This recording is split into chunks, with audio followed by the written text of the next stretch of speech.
Je voudrais, au nom de l'opposition républicaine, vous adresser nos vives félicitations et vous demander demain de reprendre la manifestation. C'est jusqu'à la satisfaction. On n'arrête pas demain à la première heure. Il faut que l'opposition républicaine se mobilise comme aujourd'hui, jusqu'à la satisfaction totale de nos revendications. Alors à partir de maintenant, je pense que ça a été un succès. Il n'y a pas eu beaucoup de violence, ni de votre part, surtout de votre part, parce que quand même les forces de l'ordre ont utilisé leur arme à feu. Par 2 ou 3 fois, il y a 2 blessés par balle et quelqu'un qui a été atteint au ventre dont on ne sait pas encore s'il est vivant ou mort. Mais nous ne devons pas reculer. Nous voulons que s'instaure dans notre pays le droit. Nous voulons la promotion de la fraternité entre les régions et les ethnies pour que disparaissent ces clivages et qu'il y ait la Guinée des citoyens, un État régi par le droit et où la réconciliation entre toutes les composantes ethniques, politiques, socio-professionnelles soit une réalité. Nous avons marre de la haine. Nous avons marre de l'exclusion, nous avons marre de la discrimination, nous avons marre de la misère. Et nous savons que M. Alpha Condé ne peut être à la hauteur de la fonction présidentielle. Et c'est pourquoi nous allons rester mobilisés jusqu'à ce que les conditions d'une élection libre et transparente soient réunies pour que le peuple de Guinée prononce son verdict consistant à dire au revoir à M. Alpha Condé et vive l'alternance.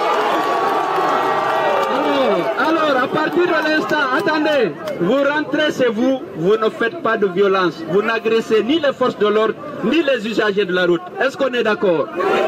La manifestation est déjà réussie. Et si, jusqu'au soir, il n'y a pas d'autre violence que celle qu'on a enregistrée, on aura assisté à une manifestation parfaite. Il ne faut pas agresser les gens, ni les usagers de la route, ni les riverains, ni les agents des forces de l'ordre. Vous avez compris? On est d'accord? Vive la République! Vive le changement! C'était un franc succès. Vous êtes là en tant que journaliste, vous avez pu observer qu'il n'y a aucune activité dans la ville de Conakry et les populations sont sorties massivement pour répondre à l'appel de l'opposition républicaine. Parce que ce n'est pas un mot d'ordre qui intéresse que les politiques. Je pense que tous les Guinéens ont soif de démocratie, ont soif d'état de droit, ont soif de sécurité et qu'on mette aussi un terme à l'impunité. Est-ce que dans l'un de l'opposition, on a constaté des blessés? Il y a quand même des violences à Amdala et à Bambeto. Est-ce que c'est pas paradoxal quand même? Les violences sont à déplorer, mais il faut dire que M. Alpha Condé a donné des instructions fermes à ses forces de l'ordre de réprimer la manifestation qu'il considère comme illégale. Et les gens, naturellement, certains agents des forces de l'ordre ont exécuté ces instructions et on a arrêté déjà beaucoup de blessés par là et qui sont aujourd'hui dans les cliniques ou dans les établissements hospitaliers. Est-ce que vous avez eu des informations? Oui, il y a un jeune qui était entre la vie et la mort. Je n'ai pas encore la certitude qu'il est décédé, mais il a reçu une balle au ventre et il était entre la vie et la mort. Mais vous semblez avoir changé de stratégie puisque désormais vous semblez appeler à des manifestations illimitées. Oui, illimitées. On a lancé un appel à la population de continuer cette manifestation jusqu'à la satisfaction de nos revendications. Donc demain, la manifestation va continuer au niveau de toute la région administrative de Conakry. Il se trouve qu'aujourd'hui, vous avez effectué le virement de dernière minute et il y a eu des militants à la base qui n'ont pas compris ce changement de stratégie. Qu'est-ce que vous appelez virement? Vous avez démissionné par rapport à la masse. Vous avez fait un demi-tour à partir de la minière? Non, on était bloqué par les forces de l'ordre. Devant la force qui était là, il y avait combien de pick-up devant nous? Nous n'avions pas les moyens de forcer ces barrages-là qui étaient dressés contre nous et finalement on a on doit dire qu'on a reculé, mais les manifestations continuent partout dans la ville. Ce n'est pas le président seul qui manifeste. Mais lorsque le président est bloqué par une dizaine de pick-up, avec des gendarmes armés jusqu'aux dents, je n'avais aucun moyen de franchir l'obstacle. Quel est le message donc que vous avez à l'endroit de ces militants que vous avez appelés samedi à maintenir la pression? Ce matin, ils étaient nombreux sur la rue. Et vous faites demi-tour pour expliquer la présence des pick-up? Non, je ne fais pas demi-tour. Face à l'impossible, nul n'est tenu. Mais je reprendrai tout à l'heure mon bâton pour aller encourager les militants qui sont en train de manifester et de répondre à l'appel de l'opposition. Je suis sorti de chez moi, on a été ensemble jusqu'au stade, on a été bloqué, on n'a pas pu accéder à la mairie de Dixit. On s'est retourné pour aller vers Bambeto Koza, encourager les jeunes qui sont massivement sortis de ce côté-là. On a eu un obstacle avec la dizaine de pick-up et des gendarmes armés jusqu'aux dents. On n'a pas pu franchir, on ne peut pas nous reprocher ça quand même. Monsieur le Président, il était question de marcher contre l'insécurité aujourd'hui. Pourquoi vous avez décidé de prendre d'assaut des mairies? Quel est le lien? Attendez, ce n'est pas nous marchons pour la satisfaction de nos revendications. Que nous allions déclencher une série de manifestations pacifiques pour protester contre la violation de la loi fondamentale du pays, contre la violation des lois de la République par M. Alpha Condé, pour le refus d'appliquer des engagements pris dans le cadre du dialogue politique.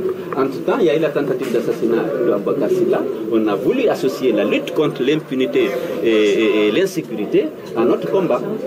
Nous avons Monsieur Kourouma, leader d'un groupe de jeunes qui se trouve à Matoto. C'était ces jeunes qui étaient postés pour contrecarrer les manifestants de l'opposition. Monsieur Kourouma, bonsoir. Bonsoir. Vous étiez à Matoto, vous étiez là, selon les termes de vos propres éléments, vous étiez venu apporter une aide au service de sécurité. Et dites-nous pourquoi vous agissez comme ça. C'est tout à fait normal pour des jeunes qui veulent défendre les valeurs de la République et sont dans une logique tout à fait raisonnable de se déployer pour apporter un coup de main, ne serait-ce qu'assurer la sécurité et de la vie des paisibles citoyens et de leurs biens. C'est un devoir républicain pour tout un citoyen qui se veut vraiment défenseur des valeurs de la République. Alors, donc je trouve que ce n'est pas mal en soi de se déployer et de défendre non seulement l'intérêt des citoyens, mais aussi défendre les institutions de la République, quelle qu'en soit la présence des forces de l'ordre sur place. Mais est-ce que, moi je voulais savoir tout simplement, est-ce qu'ils sont investis d'un tel pouvoir pour venir sécuriser les lieux? Nous n'avons pas besoin de l'ordre de qui que ce soit. Et c'est un devoir que nous devons assumer parce que nous sommes des citoyens guinéens, nous sommes là. Nous voyons la logique des choses et ce n'est pas la violence qui doit régler les choses en Guinée. Je crois qu'on a dépassé cette étape-là. Il faut maintenant se mettre au travail. Et nous avons voté un président de façon démocratiquement. Et donc, il n'est pas de l'intérêt de qui que ce soit pour continuer à s'aimer de la violence et de la terreur dans la cité. Je crois que c'est les valeurs que de la République que nous défendons et nous n'avons pas besoin de l'ordre de qui que ce soit. Mettez-vous à l'aise que nous recevons l'ordre de qui que ce soit. Ça émane d'une volonté collective de toute l'équipe et je vous rassure une fois encore que nous serons toujours déterminés à affronter les militants de l'opposition. Mépris de violence et de haine. Vous êtes au nombre de combien? Vous êtes au nombre de combien de jeunes? Bon, aujourd'hui, il y avait plus de 300 et quelques éléments qui étaient déployés à des endroits stratégiques. Et il y avait pour contrecarrer l'opposition. Mais qui finance ce mouvement, s'il vous plaît? Vous dites? Qui finance votre organisation? D'où vient le financement? Parce que vous ne pouvez pas vous lever comme ça et aller sécuriser le lieu sans pour autant avoir un appui quelque part. Écoutez, le financement, je te dis, c'est une volonté, c'est un engagement personnel des jeunes. Comment tu peux appeler le financement? Qui peut financer un tel groupe? C'est pas, non. Ils ne sont pas à leur première expérience. C'est pas facile de regrouper quand même 300 personnes. Nous assumons avec responsabilité. C'est une fierté d'ailleurs pour nous de s'engager dans un tel front. Et il n'est pas question ici de financement ou quoi que ce soit. C'est des gens qui ont fait leur preuve ailleurs. Je vous l'ai dit que c'est des guerriers. Nous n'avons pas besoin maintenant de cacher la facette. Ça, le temps l'a révolu. C'est pourquoi nous déclarons aujourd'hui comme des guerriers d'ailleurs de Matoto, et nous sommes engagés et tout à fait déterminés à aller au-delà même de l'entendement de certaines personnes. Alors, M. Kourouma, aujourd'hui, la question que je vous pose, c'est de savoir, aujourd'hui, l'opposition a manifesté juste pour dénoncer l'insécurité, et vous contre-manifestez quelque part. Donc, vous n'êtes pas en insécurité dans ce pays. Insécurité, l'opposition ne peut pas évoquer aujourd'hui une question d'insécurité dans cet État. Vous n'êtes pas concerné. Il y a eu des paisibles citoyens qui ont perdu la vie avant qu'un leader de l'opposition ne se sente menacé. Et pourquoi l'opposition n'est pas sortie dans la rue pour revendiquer pour les citoyens? Je crois qu'on est opposant quand on défend les valeurs de la République et quand on défend l'intérêt du peuple. Pourquoi il y a eu des morts ici? L'opposition n'est pas sortie pour revendiquer. Ce n'est pas parce qu'un leader de l'opposition a été agressé que l'opposition va se décider de sortir dans la rue. Nous sommes contre ça. Nous sommes contre maintenant la violence dans ce pays. Toute personne n'est plus de violence et de haine dans cet État. Nous allons sortir sans arrière-pensée et se confronter à ces démons de la violence. Si on comprend bien, M. Kourouma, vous êtes les contre-manifestants. Contre-manifestants, peu importe les qualificatifs. De toutes les façons, c'est une lutte qui est engagée. Il n'y a plus maintenant à se cacher. Vous êtes prêts à un affrontement direct à aller sur tous les fronts. Merci d'être intervenu sur les antennes de Radio Nostalgie. Commandant Mamadou Alpha, bonsoir. Oui, bonsoir. Alors, commandant, faites-nous le bilan de la manifestation de ce lundi 13 avril du côté des forces de sécurité. Les gendarmes, en un mot. Allô? Commandant Barry, on voudrait savoir le bilan au niveau des forces de sécurité, notamment la gendarmerie. Le bilan de ce lundi, est-ce qu'il y a eu de gendarmes blessés ou pas? Est-ce qu'il y a eu de gendarmes tués ou pas? Je vous remercie déjà de m'avoir donné l'opportunité de m'exprimer sur votre antenne. Comme vous le savez, la veille de toute manifestation, les forces de gendarmerie sont déjà sur le terrain. Donc, par endroit, les communes sont les endroits qui étaient ciblés et qui étaient pris par nos forces depuis la veille de cette manifestation. Donc, cette même veille de manifestation, il y a des barrages qui étaient érigés un peu partout la nuit et nos forces ont fait un ratissage de Kaloum à Matoto pour ramasser des pneus pour éviter le pire, puisque c'est la matière privilégiée des manifestants pour allumer le feu. Donc, les missions, ou bien la mission des forces de sécurité, à savoir la police et la gendarmerie, c'était de renforcer la sécurité au niveau du palais du peuple, particulièrement le siège de l'hémicycle, de la CENI, ses démembrements, et protéger aussi les personnels. Sécuriser les mairies, les sièges des délégations spéciales et autres points sensibles. Faciliter la libre circulation des personnes et leurs biens, empêcher tout mouvement visant à causer des dommages aux personnes, aux biens publics et privés. Et surtout, la conduite à tenir, c'était l'interdiction formelle du port d'armes létales. Alors justement, le droit de l'homme. Justement, voilà. Commandant Bakri, vous parlez de l'interdire de porter des armes. Il y a eu des blessés par balle. Avez-vous identifié l'origine des tirs? Revenez à votre question, je ne vous ai pas compris. Alors, commandant, il y a eu des blessés par balle. Avez-vous identifié l'origine des tirs? Effectivement, le recommandement de la gendarmerie nationale a reçu des renseignements comme quoi il y a des blessés par balles réelles et qui sont transportés au niveau du CHU de Donka. Nous sommes sur une voie judiciaire gérée par les médecins de cet même hôpital et ça aboutit toujours chez monsieur le procureur de la République.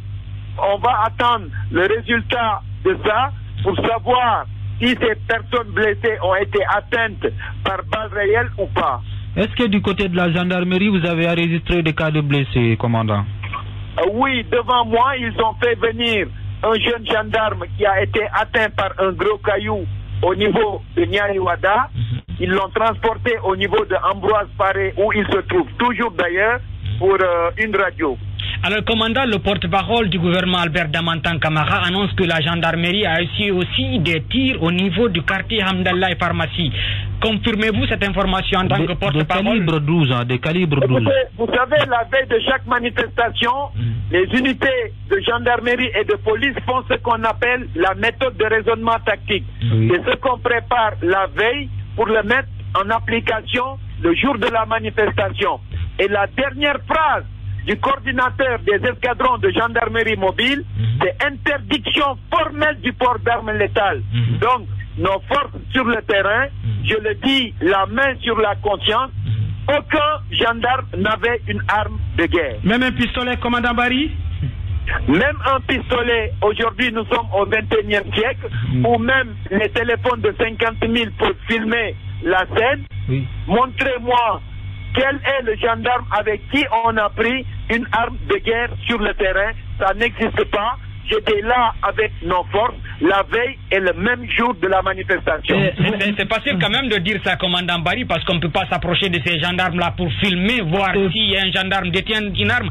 Mais comment expliquez-vous des forces de sécurité empêchent l'opposition d'accéder dans ces mairies, surtout pour dénoncer l'insécurité d'où réellement vous-même combattez? À ces mêmes armes, faites la différence entre une détonation d'un cougar qui éjecte la grenade lacrymogène et qui a un bruit très assourdissant, contrairement à une arme de guerre. Il y a une différence raison pour laquelle d'ailleurs le recommandement de la gendarmerie nationale, direction de la justice militaire, a sollicité à ce que des journalistes soient formés au même pied d'égalité que nos forces de gendarmerie mobile au niveau de Kaléa, pour vous imprégner de la chose et surtout chercher à vous protéger quand il est nécessaire. En cas de manifestation, nos forces se sont rendues compte que les journalistes ne savent pas s'ils doivent rester du côté des manifestants ou s'ils doivent rester du côté des forces de l'ordre. Mais mon commandant, il y a des quiproquos autour de ça, raison pour laquelle d'ailleurs le recommandement de la gendarmerie a sollicité à ce que vous soyez formés au même pied d'égalité que nos forces dans nos écoles. D'accord, mon commandant, mais nous constatons toujours qu'il n'y a pas un parfait amour entre journalistes et forces de l'ordre. Pour preuve, aujourd'hui, par exemple, moi j'étais du côté de la commune de Ratoma, on était déclaré là-bas persona non grata par les forces de l'ordre, notamment la gendarmerie nationale. Oui, vous savez, avec les journalistes, il n'y a pas de souci. Moi, je suis sorti avec un groupe, je viens juste de rentrer, et ça s'est très bien passé. Mais par endroits, il y a des journalistes isolés qui donnent des informations qui sont fausses. Comme ce matin, nous sommes sur le terrain, mon commandant. Permettez-moi le mot, qui est venu au niveau de la commune de Kaloum, qui disait qu'il y avait des militaires qui étaient là, qui n'ont rien à voir avec les gendarmes, rien à voir avec les policiers, qui sont là en train de brutaliser certains citoyens. Alors qu'au même moment où ils faisaient passer ces allégations, moi j'étais à côté. Il a fallu de peu que les gens ne l'interpellent.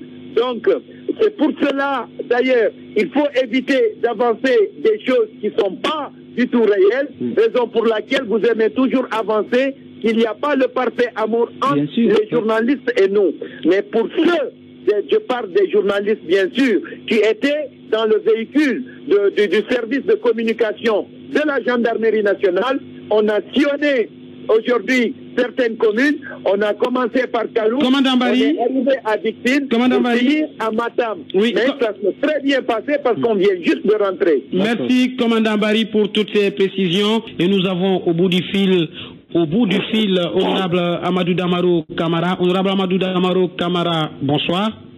Bonsoir, comment allez-vous? Ça va, alhamdoulilah. Alors, honorable, l'opposition a dénoncé et sorti massivement aujourd'hui pour dénoncer l'insécurité qui s'est transformée en insécurité. Quelle est votre première réaction? Bon, j'avoue que j'ai déploré ce qui s'est passé aujourd'hui, qu'il y ait un seul Guinéen qui ait perdu quelques gouttes de sang, c'est toujours regrettable. Quelle que soit l'objectivité des revendications, si c'est pour l'insécurité, ils seraient plus responsables. Ce sont des anciens dirigeants, mais ce serait plus responsable de la part de l'opposition de faire un document adressé au gouvernement pour faire des propositions pour endiguer l'insécurité.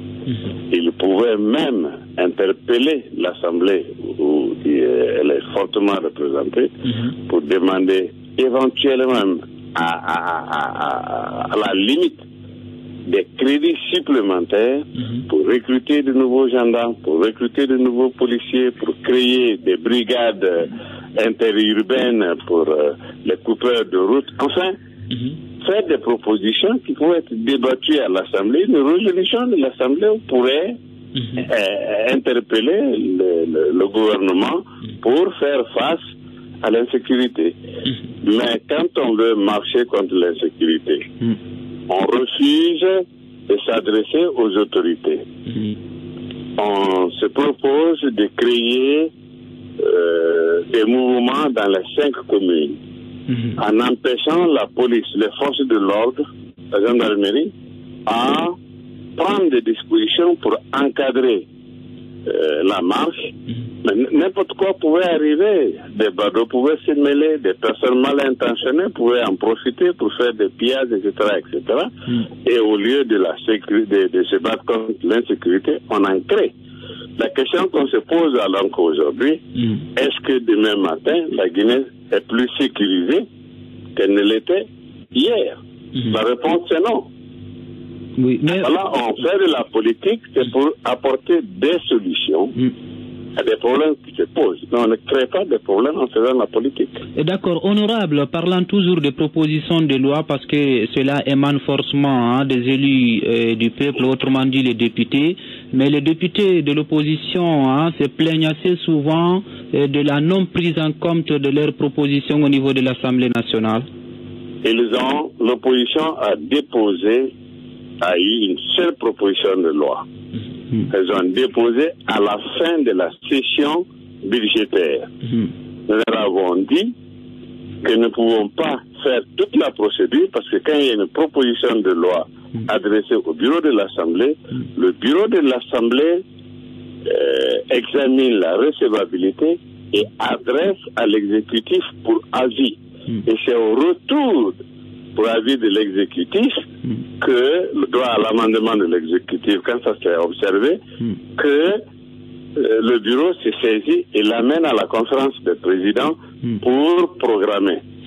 On se proposait, on était d'accord de le faire, c'est une loi organique, de le faire pendant cette session. Mais avec leur absence, comme pour souligner l'incohérence, avec leur absence, nous ne pouvons pas examiner à nous seuls la proposition de loi qu'ils ont faite.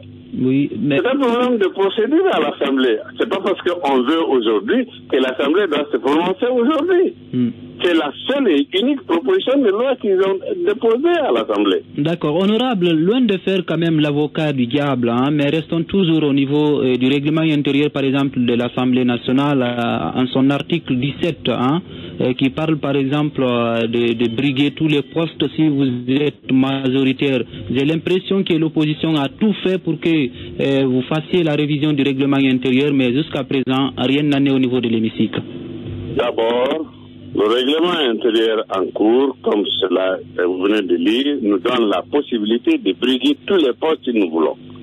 Mais dès notre première rentrée, nous avons délibérément et volontairement introduit une dose de proportionnel dans le bureau. C'est ainsi qu'ils ont eu une vice-présidence, c'est ainsi qu'ils ont eu un secrétariat, c'est ainsi que les 2 présidents de groupes parlementaires appartenant à eux sont membres d'office, comme moi-même, du bureau. Mais il faut savoir, il y a une règle, une sacro-sainte règle de la démocratie. C'est la dictature de la majorité dans le respect de la minorité. Quand vous allez en France, malgré la proportion de la droite à l'Assemblée, tous les membres du bureau de l'Assemblée sont de la gauche. Au Sénégal, il n'y a pas un seul membre de l'opposition présent dans le bureau de l'Assemblée. Nous l'avons introduit même si la loi ne nous y oblige pas. Maintenant, imaginez-vous connaître la proportionnelle et que les gens introduisent la première fois dans l'histoire de la République le retrait des députés de l'Assemblée nationale. Et aujourd'hui, on serait bloqué, comme l'opposition a délibérément bloqué aussi la CENI entre les deux tours, à la moindre des choses, et pour des revendications qui n'ont rien à voir avec la CENI ou qui n'ont rien à voir avec l'Assemblée, ils se retirent de ces organismes. Et le système est bloqué. Aujourd'hui, s'ils pouvaient, ils pouvaient bloquer l'Assemblée et nous empêcher de faire passer même les lois ordinaires. Oui, voilà le piège. C'est pourquoi nous avons dit, nous sommes prêts à introduire une dose de proportionnel pour votre présence dans le bureau et dans les instances. Nous avons cédé aussi délibérément la présidence de 3 commissions qui sont occupées par l'opposition, mais ils ne viennent jamais. Même en temps normal, avant le retrait, les présidents de ces commissions ne sont presque jamais là. Alors, honorable Amadou Damaro Camara, parlons de ces manifestations d'aujourd'hui. En croire certains leaders de l'opposition, notamment Cellou Dalein, Mokhtar Diallo, l'opposition compte manifester encore demain. Poursuivre leur manifestation. Quelle solution préconisez-vous pour une sortie de crise, honorable? Écoutez, on ne peut rien proposer si on n'est pas autour de la table. Et on ne règle rien dans la violence non plus. Alors, c'est dans la leçon qu'il faut tirer. Une guerre aussi féroce que la Deuxième Guerre mondiale est terminée autour d'une table.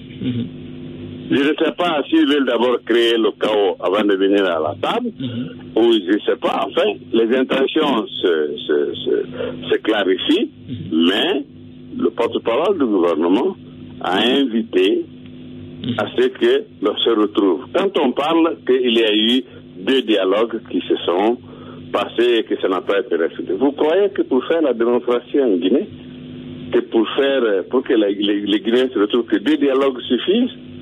S'il faut 100 dialogues pour qu'on s'entende, allons-y à la table 100 fois.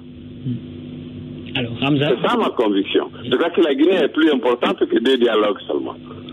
Et il faut la brûler parce que on ne peut pas avoir un 3e dialogue parce que les 2 autres n'ont pas marché. On vient de donner l'exemple de l'Iran et de l'Occident. C'est au 54e round qu'on a abouti à une signature. 54e round. Qu'est-ce que ça fait? Ça va sauver des vies au Moyen-Orient, ça va stabiliser le Moyen-Orient. Et pourtant, ce sont tous des hommes d'État qui ont dirigé ce pays-là. Oui, honorable Damaro, peut-être avant de vous quitter, est-ce que vous avez un message fort à lancer à l'opposition républicaine, aux jeunes de Guinée? Aux jeunes de Guinée, oui. Je veux tout simplement leur dire de prendre leurs responsabilités. Et M. Cellou Dalein, M. Sidya Touré, M. Amadou Damaro Camara, nous avons nos enfants dehors. Ne mettons pas les enfants des autres dans la rue. Qu'ils viennent autour de la table pour qu'on discute de la Guinée et qu'on apprenne à discuter entre Guinéens sans inviter chaque fois les autres à être autour de la table, comme si on s'empêchait de discuter seulement entre Guinéens. Honorable Damaro, vous confirmez que les enfants de Cellou Dalein se trouvent à l'étranger, vous le confirmez? Les miens aussi d'ailleurs. Alors moi je vous apprends que c'est pas tous les fils, mais en tout cas il y a une de ces filles, Alimatou Dalein, qui vit actuellement à Conakry, précisément à Dixine chez lui. Vous dites actuellement? C'est-à-dire qu'il est venu ou qu'elle est venue d'ailleurs. Vous dites actuellement. Et je peux vous jurer qu'elle n'était pas dans la rue aujourd'hui en train de jeter des pierres. C'est vous qui le dites. Merci de toutes les façons d'être intervenu sur les antennes. Vous pouvez me confirmer qu'elle était dans la rue aujourd'hui en train de jeter des pierres? Non. Point d'interrogation. Moi, je suis à Kirouané là, je ne sais pas. On ne peut pas vous le confirmer. On ne peut pas vous le confirmer. Quand même, on a vu son papa sur le terrain. Merci de toutes les façons, honorable Damaro, en direct de cette émission Africa 2015. Oui, au nom de la gendarmerie nationale. Il y a juste 1 heure, il y a une première victime enregistrée. Le jeune né en 1985 qui réside à Amdalaï est décédé. Et nous avons du côté de l'opposition, honorable Mokhtar Diallo, en direct dans cette émission. Honorable Mokhtar Diallo, bonsoir. Oui, bonsoir Hamza, bonsoir à tous vos auditeurs. Première question qu'on va vous poser, quel bilan faites-vous de cette manifestation organisée par l'opposition républicaine? D'abord, il faut dire du point de vue politique, en termes de mobilisation et de manifestation, ça a été un succès éclatant. Tous les Conacricas aujourd'hui se sont pratiquement mobilisés pour dire non à l'insécurité, non à l'impunité, non au chronogramme électoral, non à la malgouvernance. Et aujourd'hui, Conakry a changé de visage. Conakry était totalement paralysé par les manifestations. Il n'y a pas eu de circulation, il n'y a pas eu d'activité administrative, il n'y a pas eu d'activité économique. C'est pour encore une fois montrer qu'en Guinée, l'opposition est plus forte que le pouvoir, l'opposition est majoritaire. Mais malheureusement, de l'autre côté, nous avons enregistré de graves violations des droits humains, des dégâts humains importants ont été enregistrés. Il y a une trentaine de blessés graves par balle. Et comme vous venez de l'annoncer, il y a un qui a succombé à 18h à la clinique mère et enfant.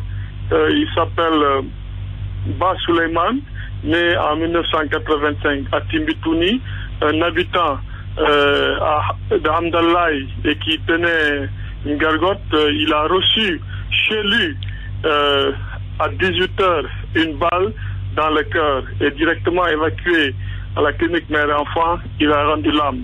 Et avant ce cas, un autre jeune avait reçu aussi une balle au ventre et il est évacué à Donka. Il a subi une intervention chirurgicale et aussi il est entre la vie et la mort.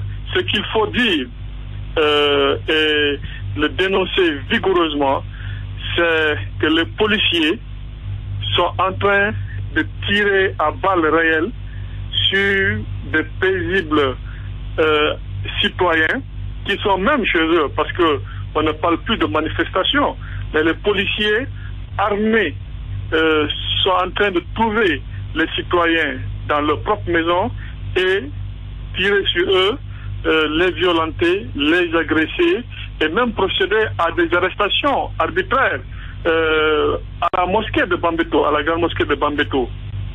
Les policiers y ont pénétré et ont procédé à des arrestations massives et arbitraires.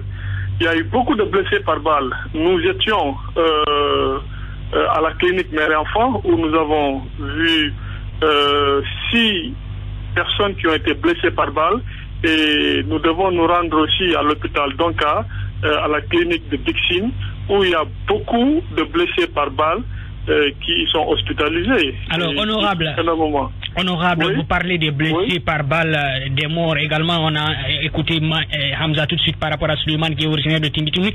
Alors, dites-nous, vous pointez, à vous entendre parler, c'est comme si vous pointez un doigt accusateur sur la police. Oui, selon les informations que nous avons reçues, la gendarmerie n'a pas fait usage d'armes à feu. C'est plutôt la police qui a fait usage aux armes non conventionnelles, à des armes, à des PA et quelquefois même à des PMAK. Il y a eu même nos militants qui les ont vus à un certain moment en train de se distribuer des armes à feu. Et ils entraient dans les quartiers pour tirer sur les citoyens. Et les blessés graves par balle qu'on a trouvés tout à l'heure à la clinique mère et enfant, ils nous ont dit que les policiers les ont trouvés dans leur quartier et ont tiré à bout portant sur eux. Et bien sûr, il y a eu un seul cas où on nous a dit que c'est un gendarme qui a tiré à balles réelles, c'est Hamdallaï. On nous a même donné le nom de ce gendarme, son petit nom c'est Joss, mais de toute façon nous sommes en train de vérifier. De toute façon, le doigt accusateur est pointé sur la police. La gendarmerie, aujourd'hui, en tout cas selon les informations, globalement, n'a pas fait usage d'armes à feu. Mais la police, est qu'elle s'attend, bien entendu.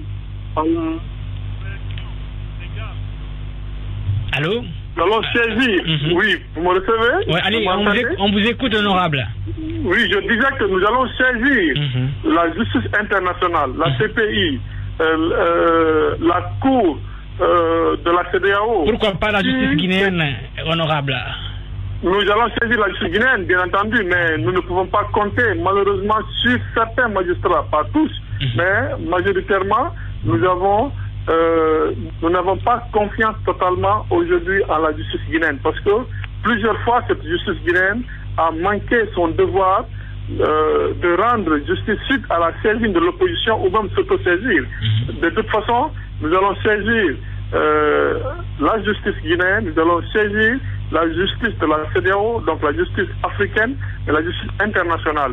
Nous n'accepterons pas que l'État guinéen continue à violer systématiquement les droits de l'homme, continue à violer la loi dans ce pays. Nous considérons que la Guinée doit être un pays normal.